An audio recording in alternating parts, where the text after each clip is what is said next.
it slow.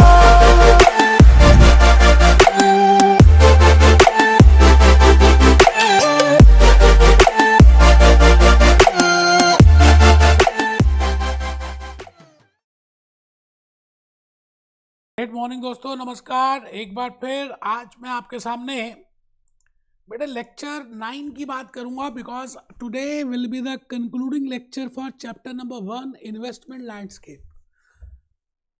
आप ये मानिए कि मैंने ये 9 लेक्चर्स एक एक separate lecture for separate learning objective का लिया। And if I see YouTube, मैंने बाकी लोगों को देखे वीडियोस, मुझे नहीं लगा कि किसी ने भी नोट लेक्चर्स चैप्टर 1 के लिए लिए हो। बेटा अभी मैं 10th लेक्चर ले रहा हूँ, पूरा चैप्टर रिवाइज कर दूंगा।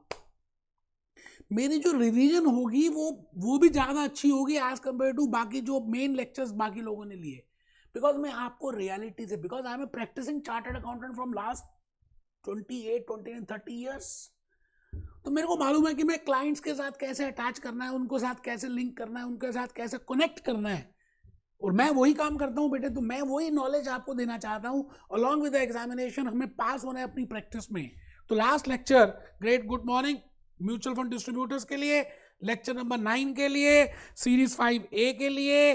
आइए दोस्तों, हम एक कदम और आगे चल पड़े और एक अपनी राह में आगे चलें और एक और झंडा गाड़ दें। भारत माता की जय। आइए दोस्तों, आइए इस भारत माता की जय के साथ I am on to learning objective 9. My dear friends, we have completed these lectures. We have completed these lectures and we have completed these learning outcomes, my dear friends. मैंने आपके सामने इतने सारे लर्निंग आउटकम्स ऑलरेडी कंप्लीट कर दिए हैं।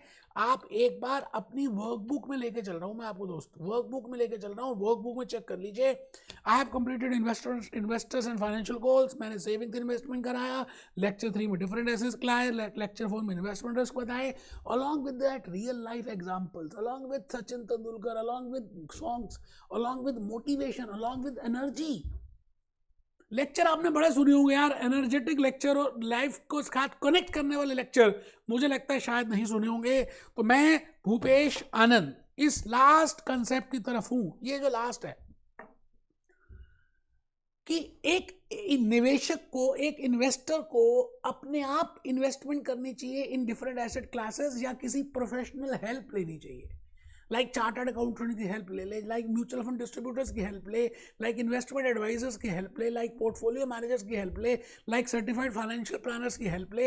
It means उसको खुद ही करना चाहिए, बिकॉज बेटे आजकल ऑनलाइन का जमाना आ गया, स्पेसिफिकली आफ्टर कोविड सिनेरियो सब कुछ ऐप्स में अवेलेबल है, ईजिली सब कुछ हो जाता है। तो द पॉइंट इज, क्या हमें खुद करना चाहिए या हमें वो काम आउटसोर्स करना चाहिए?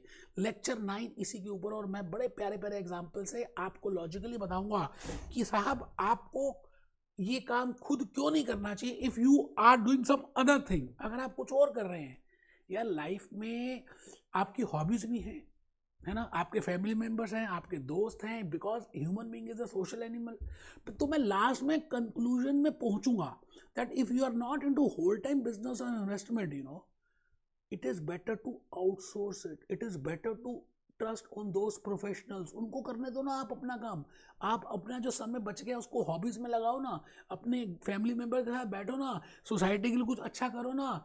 आप कई बार क्या होता है कि आप ना कुछ कॉस्ट, हिडन कॉस्ट होती है, वो देखते ही नहीं, है ना, टाइम बचता है यार। आप ये बताइए, आपने किसी को दे दिया कोई वर्क, तो एटलीस्ट टेंशन तो खत्म होगी। तो मैं भूपेश आनंद,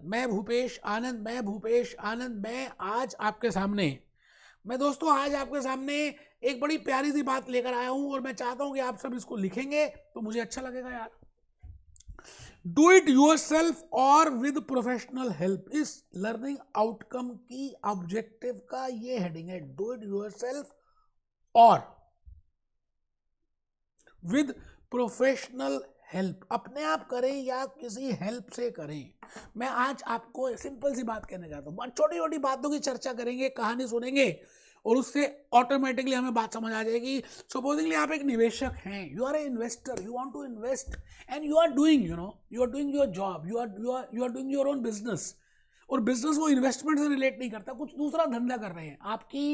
आपकी बनिए की दुकान है, आपकी किराने की दुकान है, आपका जनरल स्टोर है, आप कहीं जॉब कर रहे हैं, मतलब आप ये नहीं कर रहे तो आप अपने आप कर सकते हैं, बिकॉज आजकल ट्रांसपेरेंसी है, आजकल खुला जमाना है, आजकल there are mobile app, you can do it on your own also. But what are the positive and what are the negative, what are the pros and what are the cons if you do it by yourself. आप छोटे investor हैं, आप बड़े investor हैं, आप अगर 100% इस business में इन्वॉल्व नहीं है तो फिर आपको आउटसोर्स करना चाहिए. ये मेरी कंक्लूजन रहने वाली है. लेकिन मैं फिर भी रिपीट करूंगा, पूरा लर्निंग ऑब्जेक्टिव आपको बताऊंगा दैट इफ अ निवेशक has two options. First is do it yourself on its own. Second is taking the help of mutual fund. बेटे आपको पता है जो हम चेक कर रहे हैं इसका नाम है mutual fund distributors. Mutual fund एक ट्रस्ट है, उसमें कुछ एसेट मैनेजमेंट कंपनी होती है, उसमें प्रोफेशनल्स को हायर किया जाता है, सीएफएस को, चार्टर्ड अकाउंटेंट्स को, कंपनी सेक्रेटरीज को, इन्वेस्टमेंट एडवाइजर्स को, पोर्टफोलियो मैनेजर्स को, and they will take the charge कि where to invest, when to invest, how to invest, when to cell.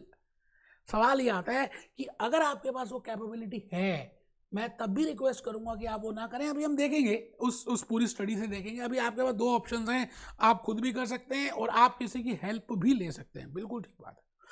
अब बड़े सारे क्वेश्चंस आपका माइंड में आएंगे और यहाँ मैं तो कहूंगा कि आप एक कॉमन इंसान है ना.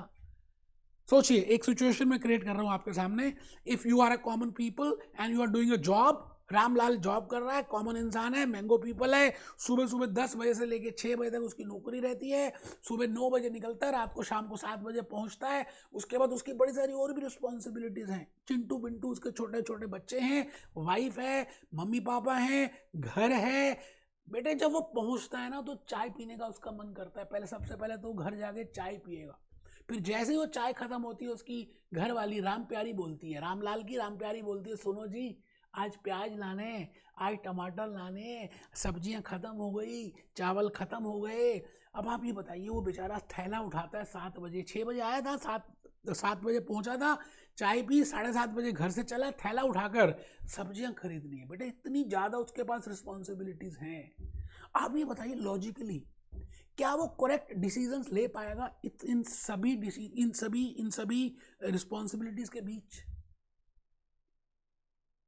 मुझे ऐसा लगता है कि अगर वो ऐसा करता है, कर सकते हैं, he can earn some rate. Supposingly उसने 1 लाख रुपए जमा भी कराए और उसको एक 12% का रिटर्न मिल भी गया, लेट इट बी 1,20,000, उसको 1,20,000 की इनकम हो भी गई.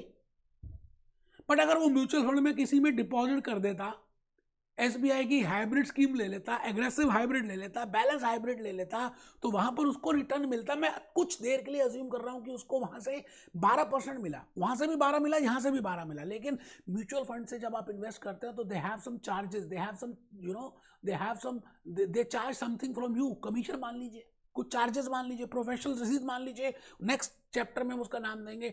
मान लेते हैं 2% की फीस उन्होंने ले ली आपसे. इसका मतलब आपको 10% का इनका रिटर्न रहा when you have invested in mutual fund.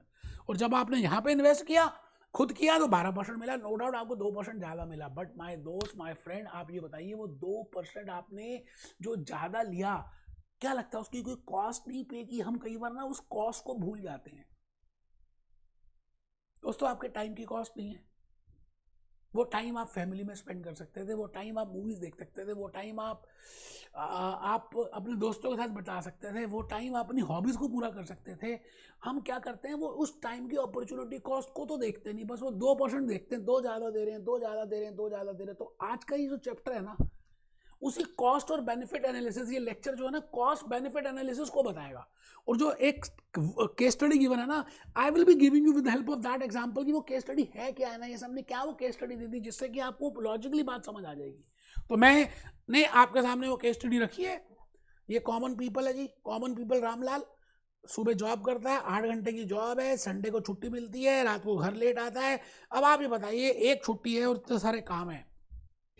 Now he can invest in gold, he can invest in silver, he can invest in equity, he can go for debt, he can go for any real estate. But the point is where to go, when to go, how much to go, कब करे, क्या करे, कितना करे, कब बेचे. मैं ये नहीं कह रहा कि आप नहीं कर सकते, लेकिन ये 3 बड़े बड़े बिग क्वेश्चंस हैं जो आपको आंसर करने पड़ेंगे.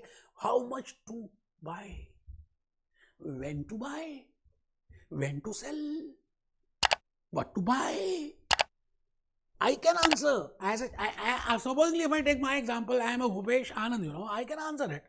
Because I am into this, I can answer it. But क्या लगता है वो बेचारा रामलाल जो अपनी जॉब कुछ दूसरे बिजनेस के लिए कर रहा है, कुछ दूसरे प्रोफाइल में कर रहा है, क्या वो आंसर कर पाएगा? और बेटा अगर आंसर नहीं भी कर पाएगा तो वो अपने पैसों के साथ थोड़ा सा इमोशनली ज़्यादा अटैच होगा। वो कुछ बायस, बिहेवियर बायस हमने किए थे, वो बिहेवियर बायस में फंस जाएगा और बेस्ट अपॉर्चुनिटीज को अवेल ही नहीं कर पाएगा। तो पॉइंट ये आ रहा है कि क्या वो उतनी रिसर्च भी कर पाएगा? अब मैं आपसे पूछूं कि म्यूचुअल फंड का आप CAGR निकालिए एंड उसका कंपाउंडेड एनुअल ग्रोथ रेट निकालिए। अब उसके लिए सॉफ्टवेयर चाहिए, एक्सेल होना चाहिए, स्प्रेडशीट पता होनी चाहिए। वो कर सकता होगा, लेकिन वो कहेगा अच्छा मैं करता हूँ, डिले करेगा, क्या पता उस समय अपॉर्चुनिटी चली जाए। तो बेटे इन दैट केस उसको रिसर्च करना है, उसको मनी की मैनेजमेंट करनी है, क्योंकि कई बार उसकी इमोशंस अटैच होंगे उस मेहनत वाले पैसे से। तो आपको क्या करना चाहिए? I want to tell you that there should be a cost benefit analysis. If you do it by yourself, what is the cost and benefit? And if you outsource it to a mutual fund and you purchase that units of mutual fund, what is the cost and benefit analysis? Now both has to be compared and then only you can take a decision, my dear friends. तो मैंने उसके लिए एक बात ये बताई, एक example लिखा जो NISM वालों ने कहा कि हिस्ट्री टीचर आपको एक ही सब्जेक्ट में एक ही सेक्टर में महारत हासिल है, सब तो पता नहीं होंगे। तो मैंने लिखा हिस्ट्री का जो टीचर है अपनी डॉटर को हिस्ट्री के बारे में तो बता सकता है, बट क्या वो मैथमेटिक्स के क्वेश्चन सॉल्व कर पाएगा? सेकेंडरी लेवल के नहीं कर पाएगा। It means if you are specialised in one sector, you cannot take a decision for on other sector. There are 12 to 13 sectors.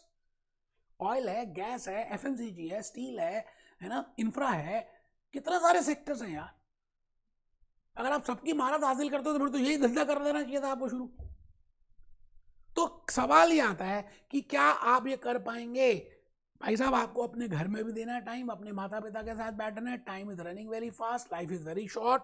तो मैंने आपके लिए एक छोटी सी केस स्टडी बनाई। मैंने कहा एक रामलाल था, रामलाल ने 1 लाख रुपए 10 लाख रुपए इन्वेस्ट किए। अगर उसने खुद किए और 12% का रिटर्न मिला, मान लेते हैं, तो 1,20,000 रुपए मिले। और अगर वही पैसे उसने 10 लाख म्यूचुअल फंड के यूनिट्स बाय कर लिए और म्यूचुअल फंड के प्रोफेशनल्स उसको काम कर रहे हैं, मैं अज्यूम कर रहा हूँ कि उसमें भी उसको 12% रिटर्न मिला, but mutual fund people they will take 2% as fees.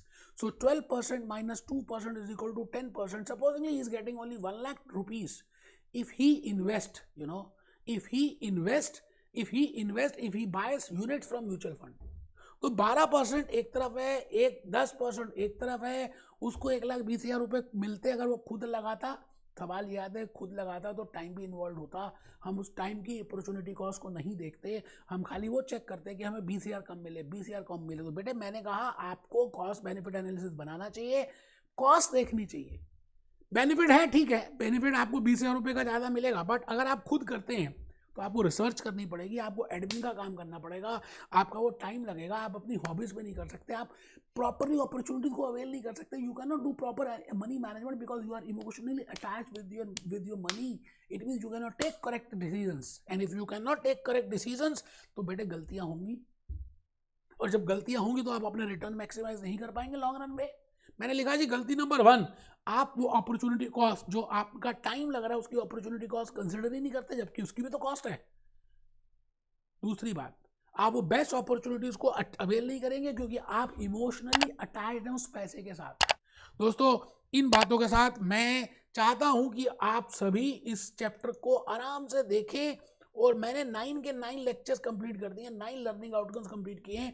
मैं अभी नेक्स्ट लेक्चर लेने वाला हूं, लेक्चर नंबर 10, जिसमें मैं पूरे पीपीटीज में जो बाकी सब करा रहे हैं मैं पीपीटीज के थ्रू आपको बताऊंगा, सो दैट मेरे लिए वो रिवीजन रहेगा, आपके लिए जूस रिवीजन रहेगा। And then I will be doing with that big question, जो भी क्वेश्चन आपके NISM के हैं, आप मजाक में ही कर पाएंगे। मैं चाहता हूँ एक गाना आप देखें, आज चलते चलते गाना देख लेते हैं। अपने सपनों पे करना विश्वास अपने सपनों पे करना कि आपको म्यूचुअल फंड डिस्ट्रीब्यूटर बनना है। आपने विजुलाइज करना है कि आप डिस्ट्रीब्यूटर बन गए हैं और आपके पास बड़े सारे क्लाइंट्स हैं और आप बहुत मजे कर रहे हैं।